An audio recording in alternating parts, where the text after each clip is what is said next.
Earth's deep space monitoring stations were the first to detect the anomaly, a disturbance rippling across the void, approaching our solar system. At first, the scientists thought it might be a natural phenomenon, perhaps a gravitational wave or cosmic radiation burst. But as the computers analyzed the incoming data, the truth became clear. This was no natural occurrence. "Sir, you need to see this," said Technician Min as he rushed into Director Kang's office at the Global Space Monitoring Center in Busan. The director looked up from his desk, noting the young man's pale face. "What is it?" "The signature we've been tracking for the past 3 days. It's resolved into distinct objects." "Many objects." Min handed over his tablet. Director Kang's eyes widened as he studied the screen. The initial anomaly had resolved into thousands of individual signals, moving in formation. There was no mistaking it.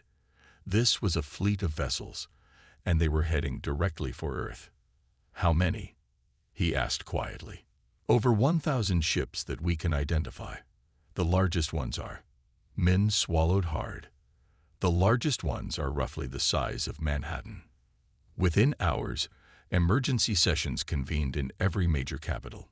The United Earth Defense Council, formed after the climate wars of the 2070s, gathered their representatives in Seoul. Military leaders, scientists, and political figures filed grimly into the underground chamber, faces tight with concern. Commander Kim, head of Earth's modest defense force, stood silently at the back of the room. She was a small woman with sharp eyes that missed nothing. While others whispered anxiously, she observed, calculating, planning. Unlike most of her colleagues, she did not seem surprised. The council chamber fell silent as the main screen activated. A transmission was coming through, the first direct contact from the approaching fleet. The image that materialized was not human. The creature had silver-scaled skin that reflected light in shimmering patterns. Its eyes were large vertical slits of amber, and when it spoke, rows of small, pointed teeth flashed. "People of Earth," the alien said in perfectly accented English, "I am Admiral Teko of the Galactic Hegemony. Our empire spans 300 star systems and continues to grow. It is now time for your world to join our collective." Gasps and murmurs rippled through the council chamber. "Your species has been under observation for some time," Admiral Teko continued. "You have potential, but you remain primitive. Your surrender will provide you access to our advanced technology and protection. Resistance would be—" The alien's mouth formed what might have been a smile. "Regrettable." The transmission shifted to display a vast armada, warships stretching into the distance, weapons bristling from their hulls. "This is merely the first wave of our forces. You have 72 of your hours to signal your unconditional surrender. After that time, we will demonstrate our power in ways you cannot imagine." The screen went dark. Chaos erupted in the chamber. Some council members shouted for immediate surrender, others for a futile show of resistance. Military advisors presented grim statistics about Earth's defensive capabilities compared to the overwhelming force approaching. Commander Kim moved quietly to the center of the room. She was not a tall woman, but something in her posture commanded attention. Gradually, the noise died down. "They expect us to panic," she said, her voice calm and measured. "Let's surprise them." "What exactly are you suggesting, Commander?" asked President Yoon, her face etched with concern. "Our combined military forces would be crushed by that fleet." Kim smiled slightly. "Not all strength is visible, Madam President. Not all weapons are displayed." She turned to the assembled council. "For 20 years, since we first detected possible signals from distant stars, we have been preparing, not building warships or missile platforms that would have been detected and might have provoked exactly this response. Instead, we developed something different." She nodded to her aide, who distributed small data chips to key council members. "Project Quiet Shield," Kim explained, "a defensive system unlike anything they will expect. It cannot stop them completely, but it can buy us time and demonstrate that we are not as helpless as they believe." "You've been developing secret weapons," demanded the Russian representative. "Without council approval. Not weapons, ambassador, protection, and with full authorization from the Security Council's Special Projects Division." President Yoon studied the data on her screen. "This is remarkable. But will it be enough?" "Not by itself," admitted Kim. "But it changes the equation. They expect terror, submission, or feudal resistance. We give them none of those. Instead, we show calm, confidence, and openness." "Openness?" The Chinese delegate looked incredulous. "You want us to welcome invaders?" "I want us to confuse them," Kim replied. "They've studied us. They expect certain reactions. If we respond differently, they will hesitate, wondering what they've missed. That hesitation gives us time to fully activate our defenses." After hours of debate, a plan formed. Earth would respond not with fear or defiance, but with apparent openness. Meanwhile, Commander Kim's hidden defense systems would quietly come online throughout the solar system. Ambassador Park, known for his unflappable demeanor, was selected to deliver Earth's response. The transmission was sent exactly 48 hours after the hegemony's ultimatum. Park appeared on screen looking relaxed, almost cheerful. "Admiral Teko, the people of Earth have received your message. We are always eager to establish peaceful relations with other civilizations. While your approach is somewhat direct, we welcome cultural exchange and mutual understanding. Please send your diplomatic envoys so we may discuss how our worlds might benefit each other." The ambassador smiled warmly. "We look forward to meeting you in person." The response from the hegemony came quickly. Admiral Teko's scaled face showed clear confusion. This was not the reaction he had anticipated. "You welcome our arrival?"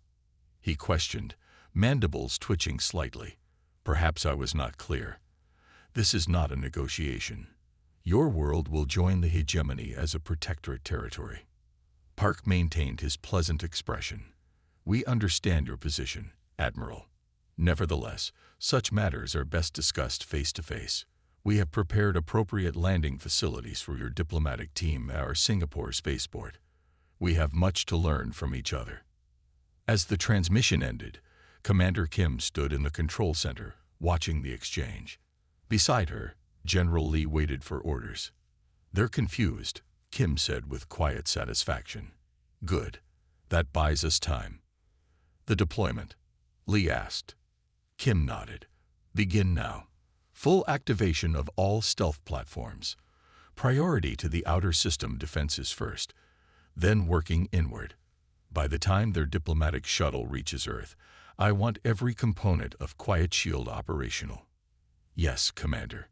General Lee turned to his console and entered a complex security code. Throughout the solar system, hidden in asteroids, concealed in planetary rings, disguised as space debris, thousands of small, unassuming devices activated. They were not weapons in the traditional sense, but a network designed to do something far more sophisticated. As the hegemony fleet continued its approach, Earth prepared not for war, but for something the aliens would never expect. A demonstration that humanity had long ago moved beyond the need for visible shows of force. The game was just beginning, and Commander Kim had changed the rules. "They thought their fleet would scare us," she murmured, watching the alien armada on the tracking screen. "But fear is a luxury we abandoned when we first looked to the stars." 20 years earlier, on a cool autumn morning, Dr. Choi stood in her small laboratory at Seoul National University. Outside, students walked to class, unaware that history was about to change. Dr. Choi's eyes were fixed on a glass cube in the center of her workbench. Inside the cube, a small metal ball hovered, not floating through magnetism or any known force, but partially existing in a different dimensional state. "It works," she whispered to herself. 3 years of research, countless failed attempts, and now success. The world's first quantum displacement field.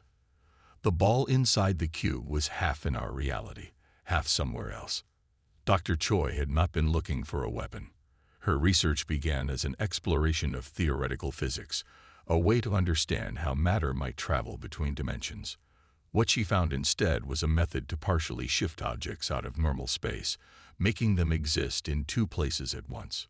1 week later, the government arrived. "Your discovery has significant implications for national security," said Mr. Ba, the quiet man who now sat across from her desk. "We would like to offer you funding to continue this research under special oversight." Dr. Choi was no fool. "You want to weaponize it?" Mr. Ba smiled slightly. "Actually, no. We want to protect with it. There's a difference." In the years that followed, Project Mirrorgate grew from Dr. Choi's small lab to a global initiative. Scientists from 30 countries worked together in secret facilities, developing what would become Earth's most sophisticated defense system. The technology evolved from displacing small objects to creating vast fields that could shift entire structures partially out of phase with normal space. When Earth detected the first definitive signals of intelligent life from distant stars 15 years ago, the project accelerated. Not out of fear, but prudence. Humanity had read its own history. First contact between cultures of unequal technology rarely ended well for the less advanced society. Now, as the hegemony fleet moved through the solar system, that foresight was about to be tested. Captain June stood before the main display at Earth Defense Command, tracking the alien armada as it passed the orbit of Jupiter. The room was calm, professional. No panic, no frantic activity. Each person moved with purpose, the result of years of preparation and training. "Time to intercept with Earth?" asked Admiral Han, who had just entered the command center. 43 hours at their current speed," Captain June replied. "Their diplomatic shuttle has already detached from the main fleet. Estimated arrival at Singapore Spaceport in 6 hours." Admiral Han nodded, studying the tactical display. The alien fleet was massive. Over 1,000 ships arranged in a formation designed to impress and intimidate. What they couldn't see were the thousands of small satellites, probes, and platforms strategically positioned throughout the solar system. Each contained phase shift technology, appearing to sensors as simple research equipment or debris. "Are all phase units in position?" Admiral Han asked. Captain June checked her console. "Yes, sir. Displacement fields are stable and undetected. The Mirrorgate network is fully operational but dormant. We can activate the system at your command." "Keep them dormant for now," Admiral Han ordered. "Let's see what our visitors have to say first." 6 hours later, the Hegemony diplomatic shuttle descended through Earth's atmosphere. The sleek vessel, shaped like a silver teardrop, landed precisely on the designated pad at Singapore Spaceport. A delegation of Earth officials waited on the tarmac, faces composed and professional. Inside the shuttle, Chief Negotiator Mech adjusted his ceremonial collar. As the Hegemony's foremost diplomatic officer, he had overseen the integration of 12 worlds into their empire. Some had resisted, most had surrendered immediately upon seeing the fleet. None had reacted like Earth. "Remember," he told his staff, "these humans are primitive but unpredictable. Their response to our demands was unusual. Stay alert." When the shuttle door opened and the ramp extended, Mech led his delegation down with practiced dignity. The Hegemony officials, with their silver-scaled skin and amber eyes, made an impressive sight in their formal attire. Ambassador Wu stepped forward from the Earth delegation. "Welcome to Earth," she said simply. "We've prepared accommodations and a meeting space where we can discuss matters of mutual interest. No grand ceremony, no obvious signs of fear or awe. Just professional courtesy that bordered on indifference, as if alien delegations landed every day." Chief Negotiator Mech blinked his vertical eyelids slowly, off balance. "You seem remarkably calm for a species facing annexation," he observed. Ambassador Wu smiled slightly. "We prefer to discuss such matters in the proper setting. If you'll follow me, ground transportation has been arranged." As the two delegations moved toward the terminal, Mech leaned close to his military attaché. "Their confidence is concerning," the Hegemony's chief negotiator whispered. "Scan everything." There must be something we're missing. The military attaché discreetly activated a scanner built into his ceremonial staff. Readings show standard technology only. Nothing that could threaten our fleet. Then why aren't they afraid? Mech muttered.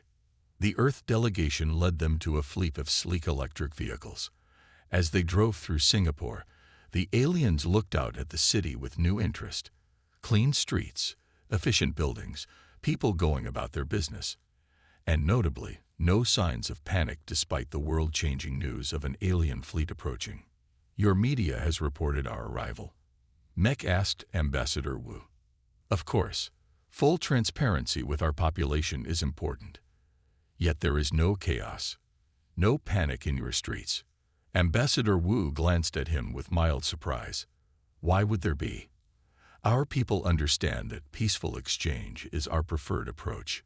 At the diplomatic center, a modern complex of buildings surrounded by gardens, the Earth delegation showed their visitors to the meeting room. Large windows overlooked the city skyline. Refreshments had been prepared, with special attention to what analysis suggested would be compatible with hegemony physiology. As the official talks began, camera drones captured the historic meeting for broadcast around the world. Citizens watched from homes, public squares, and workplaces as humanity's first diplomatic exchange with alien life unfolded. In orbit above Earth, aboard the Hegemony command ship, Admiral Teko received real-time updates from the diplomatic team. They're playing some game, he told his senior officers. No primitive species reacts this way to superior force. Perhaps they simply don't understand the situation, suggested his second-in-command. No, Admiral Teko's eyes narrowed. Their leaders understand. They're stalling while they prepare something. Increase scans of the entire system. There must be hidden defenses we haven't detected. Deep below the surface of Earth, in the command center buried beneath the Rocky Mountains, Admiral Han monitored both the diplomatic meeting and the alien fleet's movements. They're beginning wider scans, reported Captain Jun. Their energy signatures indicate they're using high-penetration sensors throughout the system. Admiral Han smiled slightly. They won't find anything they can understand. He turned to communications. Connect me with Commander Kim in Seoul. Commander Kim's face appeared on screen. The meeting is proceeding as expected, she reported. They're confused but following diplomatic protocols while they search for our supposed trap. The fleet is growing restless, Admiral Han told her. I suspect they'll demonstrate their powers soon, probably targeting one of our outer installations to pressure the negotiations. Commander Kim nodded. Then we'll demonstrate ours. Dr. Choi's life work is about to prove its value. 20 years of preparation, Admiral Han said quietly. Let's hope it's enough. As night fell over Singapore, the diplomatic talks continued. On the surface, discussions of cultural exchange and peaceful cooperation proceeded smoothly. Beneath those pleasantries, both sides were preparing for what would come next. The hegemony had come expecting conquest. Earth had spent 2 decades preparing for this moment. The quantum displacement fields, hidden throughout the solar system, waited silently. Soon, the aliens would discover that humanity's greatest advantage wasn't weapons or ships, but the foresight to develop protection that existed partially beyond normal space, where no conventional attack could fully reach it. The diplomatic talks had collapsed. After 3 days of increasingly tense negotiations, the pretense of peaceful exchange had finally shattered. Chief Negotiator Mech stood from the polished table in Singapore's diplomatic center, his silver scales flushing dark with anger. Your terms are unacceptable, the hegemony ambassador thundered. We offered you protection and advancement under our rule. Instead, you present demands for full autonomy and equal status. He slammed a 6-fingered hand on the table. You have 1 Earth day to surrender unconditionally. Ambassador Wu remained seated, her expression unchanged. We regret you feel that way. Earth remains open to mutual cooperation, but we will not surrender our sovereignty. Then you leave us no choice but to demonstrate the consequences of defiance. Mech hissed. The alien delegation departed abruptly, returning to their shuttle. As the hegemony craft lifted off, Ambassador Wu contacted Earth Defense Command. They're heading back to their fleet. They've issued a one-day ultimatum. Admiral Han's voice came through clearly. Understood. Phase 1 is complete. They've revealed their true intentions. Prepare for Phase 2. In the void between Earth and its moon, Lieutenant Song checked her flight systems one final time. Her Phantom fighter, sleek, black, and unlike any conventional aircraft, hummed with energy. The small craft represented the pinnacle of human engineering, incorporating Dr. Choi's quantum displacement technology into a maneuverable defense vehicle. Phoenix Squadron. Status check, she called to her team. 11 voices responded in sequence, confirming readiness. The squadron, 12 experimental craft with phase shift capability, had been training for this moment for years. Each pilot had been selected for their exceptional spatial awareness and adaptability, qualities essential for flying in partial dimensional shift. Command confirms hegemony forces are mobilizing. Lieutenant Song informed her squadron. Their target appears to be Moon Base Alpha. Our mission is to observe only unless directly engage. Remember your training. Standard phase ratio is 40-60. More than 60% shift, and you'll lose physical interaction with normal space. She guided her fighter toward the lunar outpost, the squadron forming up behind her in a loose formation. To conventional sensors, they were nearly invisible, existing partially in a dimensional pocket outside normal spacetime. Moon Base Alpha, the first permanent human settlement on the lunar surface, housed 300 scientists and support staff. Unlike older lunar habitats, the base wasn't buried for protection. It stood proudly on the surface, its white domes gleaming against the gray landscape. What wasn't visible was the phase shift technology incorporated into its very structure. From the command deck of his flagship, Admiral Teko watched the preparations for the attack. Target their lunar base with precision weapons only, he ordered. This is a demonstration, not an extermination. Show them enough power to understand their situation, but leave most of the facility intact. His weapons officer nodded. Targeting systems locked. Energy cannons at 30% capacity, enough to destroy their main dome while leaving secondary structures damaged but recognizable. Fire when ready, the Admiral commanded. Lieutenant Song saw the energy buildup on the hegemony vessels before they fired. They're charging weapons, she reported to command. Target is confirmed as Alpha Base. Maintain position, came the calm reply from Admiral Han. Base defenses are active. Brilliant beams of energy lanced from 3 hegemony warships, converging on Moon Base Alpha. The attack was precisely calculated, enough destructive power to obliterate the main dome while leaving a clear message. This was only a fraction of what they could do. When the aliens launched their demonstration strike against Moon Base Alpha, they expected devastation. Instead, their energy weapons seemed to pass through the structure. Where there should have been explosions and decompression, there was only a shimmer of blue light as the beams largely disappeared into the facility, causing minimal damage. Impossible, Admiral Teko hissed, rising from his command chair. Report. Energy readings make no sense, Admiral. His science officer responded, frantically checking instruments. Our weapons made contact, but it's as if 80% of the energy simply vanished. On the main viewer, Moon Base Alpha still stood, its domes intact except for minor scoring, where a small portion of the attack energy had affected normal space. Increase power to full capacity. Admiral Teko ordered. Target the same location. The hegemony ships charged their main weapons again, this time to maximum power. The resulting beams were bright enough to be visible from Earth, a flash of destructive force that should have vaporized not just the dome, but a significant portion of the lunar surface. Again, the strange blue shimmer appeared, enveloping the base. When the energy dissipated, the facility remained standing, now with moderate damage to its outer structures, but still fundamentally intact. In her Phantom fighter, Lieutenant Song watched with professional satisfaction.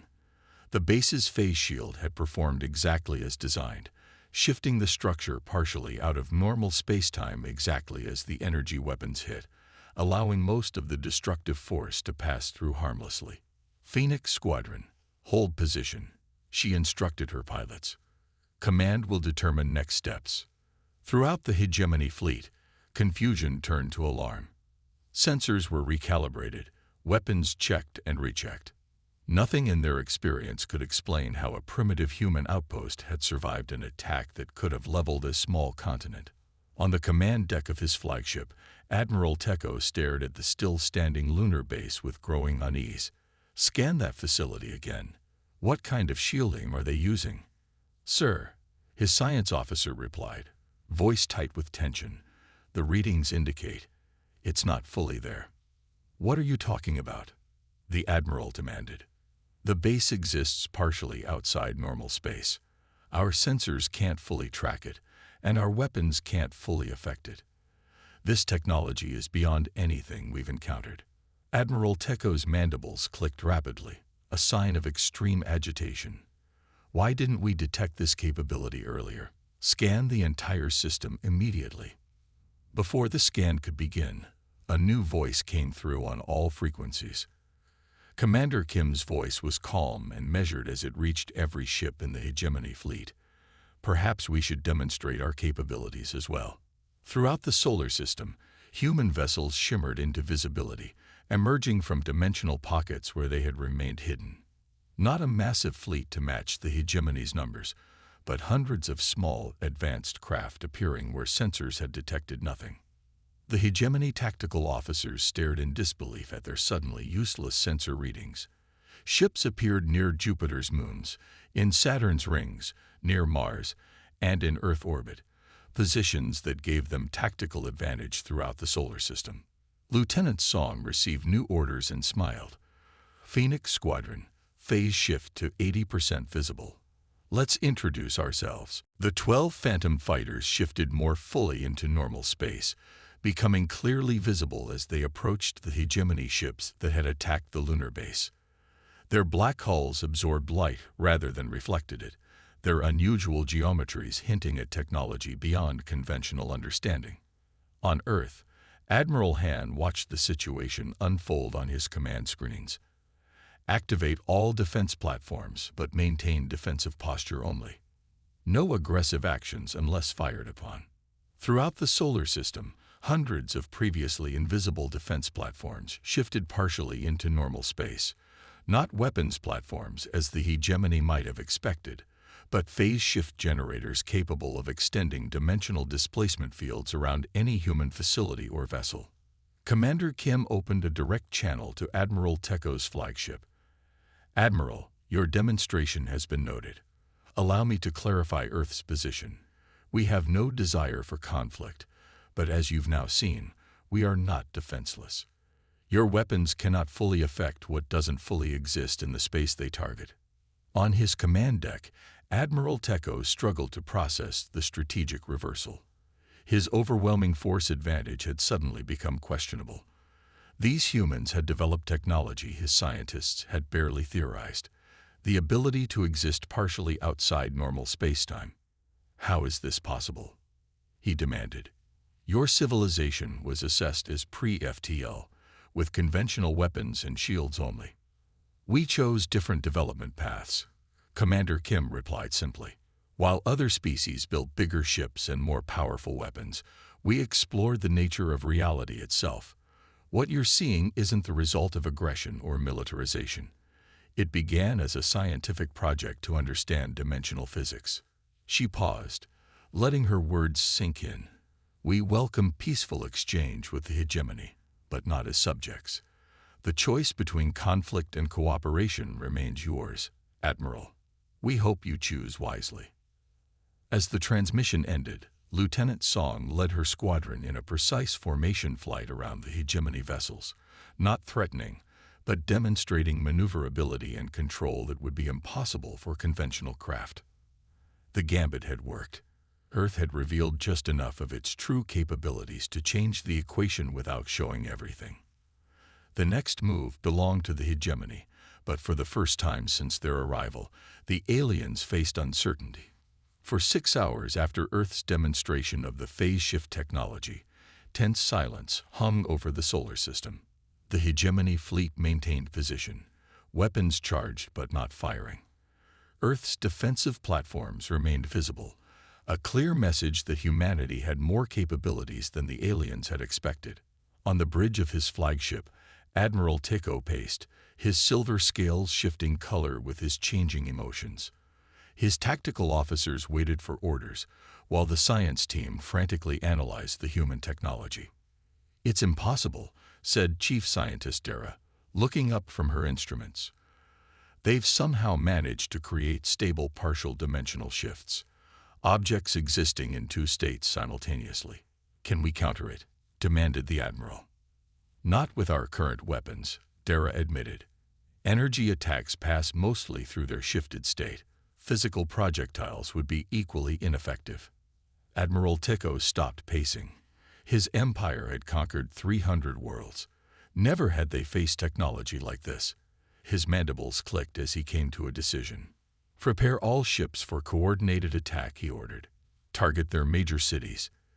Even with this technology, they cannot protect everything at once. We will force surrender through overwhelming force."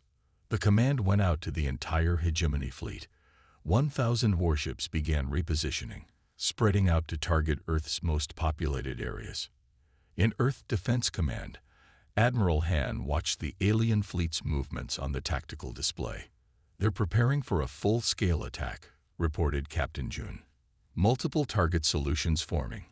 Looks like they're going after civilian centers."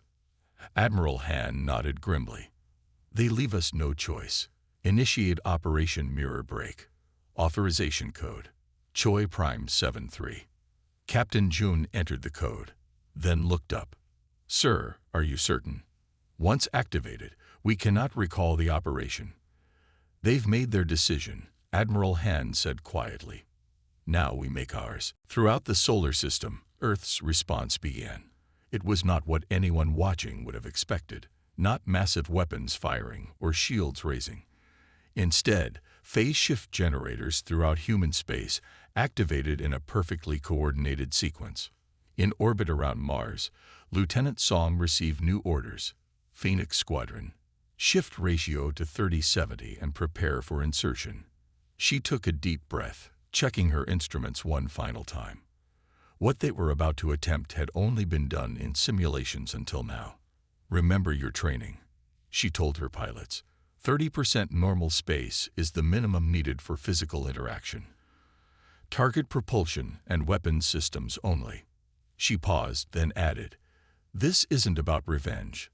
It's about peace." The 12 Phantom fighters adjusted their phase shift ratios, becoming ghost-like as they existed more in the dimensional pocket than in normal space.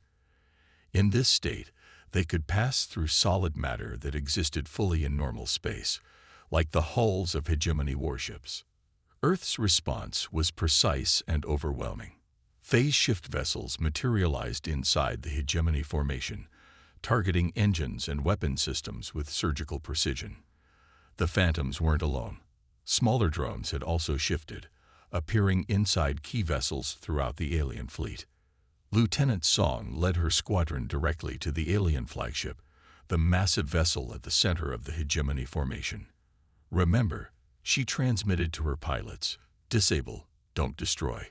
The Phantom fighters passed through the outer hull of the flagship as if it were mist, their partial existence in normal space allowing them to fly directly into the massive ship. Once inside, they solidified just enough to interact with critical systems. Lieutenant Song navigated through the ship's interior, following memorized schematics based on scans taken during the diplomatic meetings. The alien crew could see the fighters but couldn't stop them.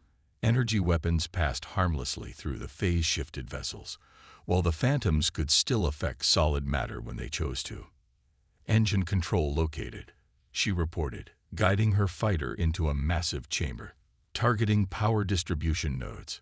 With precise shots from her craft's energy tools, not weapons, but focused engineering equipment, she disabled the flagship's main propulsion system. Throughout the vessel, her squadron did the same to weapons control, shields, and communication arrays. Similar scenes played out across the hegemony fleet. Phase-shifted human craft appeared inside ship after ship, neutralizing offensive capabilities without causing catastrophic damage or loss of life. On the hegemony command deck, chaos reigned as systems failed. Lights flickered, control panels went dark, and artificial gravity wavered. Admiral Teko shouted orders that couldn't be carried out as his once mighty flagship drifted powerless. "Restore emergency power," he commanded. "Get weapons back online." "Impossible, sir," his engineering officer reported. "The systems have been physically disconnected, not just powered down. Something is inside the ship." The Admiral was about to respond when the main doors to the command deck slid open. Not with their usual smooth motion, but forced apart by external means. Through the opening stepped Commander Kim and her tactical team, wearing specialized suits that shimmered slightly at the edges. Admiral Teko found himself at a loss for words. These humans had somehow boarded his flagship, the most powerful vessel in the hegemony fleet, without using shuttles or teleportation technology. "How did you get aboard?" he finally demanded. Commander Kim's face was visible through her helmet visor. Her expression wasn't triumphant or angry, just determined. "The same way we protected our moon base," she answered, "by existing partially outside normal space." She gestured, and her team spread out, securing the command deck without firing a shot. Their presence alone was enough. The demonstration of technology so advanced it appeared like magic to the aliens. "We could have destroyed your entire fleet," Commander Kim said simply. "We chose not to." Admiral Teko sank slowly into his command chair. A lifetime of military victory had not prepared him for defeat, especially not one this complete. "What happens now? Do you take us prisoner?" Commander Kim shook her head. "No. Once your ships are fully secured, you will be allowed to return to hegemony space with a message. Earth is not available for conquest." Throughout the solar system, the pattern repeated. Earth forces neutralizing the invaders with minimal casualties. Small teams of phase-shift operators boarded key vessels, disabled critical systems, and secured command centers. The remaining alien ships, suddenly understanding the true balance of power, broke formation and retreated beyond Neptune. They didn't flee in panic, but withdrew in good order, recognizing that the situation had fundamentally changed. Within 3 hours, the entire hegemony fleet had been neutralized. No ships destroyed, minimal casualties on either side. Earth's counterattack had been designed not to punish but to demonstrate, to show that humanity's technological path had taken them in directions the hegemony had never considered. On the flagship's command deck, Commander Kim established a direct communication link with Earth Defense Command. Admiral Han's face appeared on the main screen. "Operation complete," Commander Kim reported. "All primary hegemony vessels secured. Secondary vessels have withdrawn to the outer system." Admiral Han nodded. "Casualties?" "Minimal. 7 injuries on our side, none critical. Approximately 30 hegemony personnel with minor injuries from power surges or sudden gravity fluctuations." "Well done, Commander." Admiral Han's expression was solemn. "And now the hard part begins." Commander Kim turned to Admiral Teko, who watched the exchange with new understanding. The hegemony had come expecting to find primitive beings cowering before superior force. Instead, they had encountered a species that had developed along entirely different technological lines, one that had chosen protection over aggression, precision over destruction. "Your fleet will remain disabled for the next 24 hours, Commander Kim informed the alien admiral. "This will give us time to establish proper diplomatic channels. After that, those ships not needed for diplomatic transport will be permitted to return to hegemony space under minimal power." "And if we return with a larger fleet?" Admiral Teko asked, testing. Commander Kim's expression didn't change. "Then we would be forced to reveal more of our capabilities. What you've seen today is only our defensive technology, Admiral. We hope you're wise enough to understand the implications." As Earth forces secured the hegemony fleet, Lieutenant Song guided her Phantom fighter out of the flagship and back into open space. Her squadron formed up around her, their mission complete. Phoenix Squadron returning to base, she reported. Looking back at the massive alien vessels, now drifting powerless, she felt not pride but relief. The technology that Dr. Choi had discovered 20 years ago had fulfilled its purpose, not as a weapon, but as protection. Earth had defended itself without becoming what it feared. The counterattack was over. The real work of building peace could now begin. 3 days after the neutralization of the hegemony fleet, the Grand Assembly Hall in Geneva was prepared for a historic meeting. The hall, normally used for Earth's most important international gatherings, had been modified to accommodate the different environmental needs of the alien visitors. The captured hegemony leaders stood before Earth's diplomatic council, expecting harsh treatment. Admiral Teko and Chief Negotiator Mech at the front, flanked by their senior officers and advisors. Their postures were stiff, mandibles held tight against their faces, a sign of tension in their species. They had come as conquerors and now stood as defeated foes. Across from them sat the Earth delegation. Ambassador Park occupied the center position, with Commander Kim and Admiral Han on either side.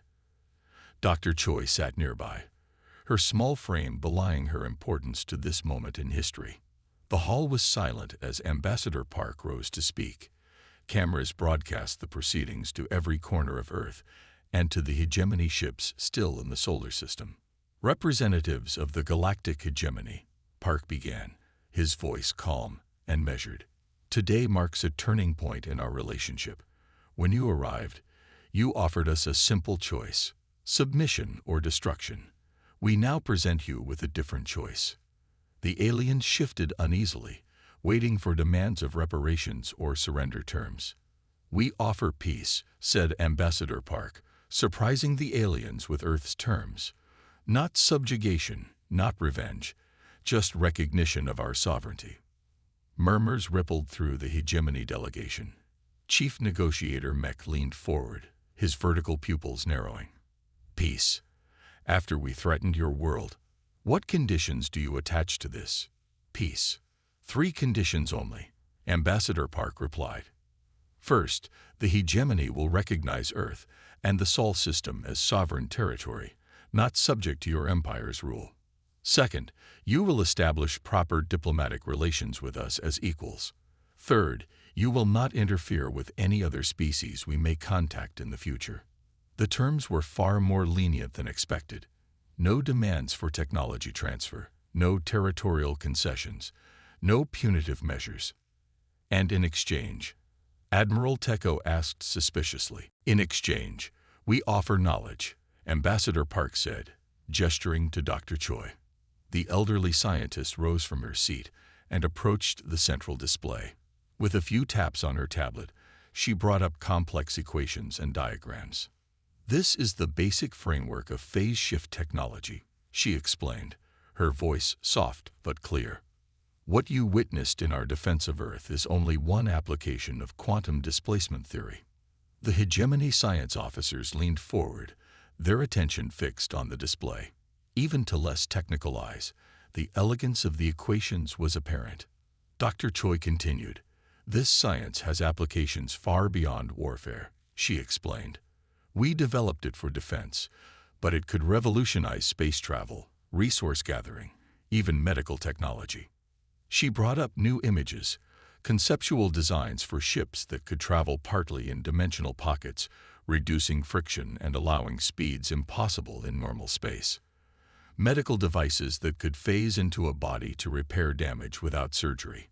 Mining equipment that could extract resources without environmental destruction. We offer to share the basic principles, Dr. Choi said, not as tribute or under duress, but as the beginning of a genuine exchange between our civilizations. The hegemony delegation conferred among themselves in hushed tones. This approach was entirely outside their experience. In 3 centuries of expansion, they had encountered resistance or submission, never this mixture of strength and generosity. Admiral Teko rose slowly. Why? He asked, his voice lacking its earlier arrogance. "You could have conquered us," Admiral Teko said quietly. "Why didn't you?" Commander Kim met his gaze directly. "Because that's not who we are," she replied. "We smiled when you threatened us, not because we were naive, but because we knew war wasn't necessary." She stepped forward, standing beside Dr. Choi. "Humanity has fought many wars among ourselves. We've seen where the path of conquest leads, to more conflict, more suffering, more resistance. When we looked to the stars, we chose a different path." The assembly hall fell silent as her words sank in. Even the human delegation seemed moved by the simple truth of her statement. Admiral Han added, "Our phase shift technology makes traditional warfare obsolete. We could have destroyed your fleet, but what would that accomplish? More hegemony ships would come, and we would be forced to destroy them too. An endless cycle with no winners. Instead," Ambassador Park concluded, "we offer partnership, not as your subjects, but as your equals. The galaxy is vast enough for all of us." The formal negotiations continued for 3 days. Details were discussed, agreements drafted, and protocols established. Throughout the process, the hegemony representatives gradually shifted from suspicion to curiosity to genuine engagement. On the final day, a formal treaty was signed. The Geneva Accord, establishing peace between Earth and the galactic hegemony. As part of the agreement, a scientific exchange program would begin, with researchers from both civilizations working together to explore applications of phase shift technology. As Admiral Teko prepared to return to his vessel, now restored to limited functionality, he paused to speak with Commander Kim one last time. "You've changed the equation," he said simply. "The hegemony has existed for centuries on the principle that superior force always prevails." Commander Kim nodded. "That principle holds only until you encounter a force that isn't playing the same game. Our Council of Worlds will not easily accept this new relationship," the Admiral warned. "There will be those who call for a massive campaign against Earth." "They would fail," Commander Kim said, not as a threat, but as a simple fact. "And the cost would be higher than anyone wishes to pay." Admiral Teko's mandibles clicked thoughtfully. "I will argue against such foolishness.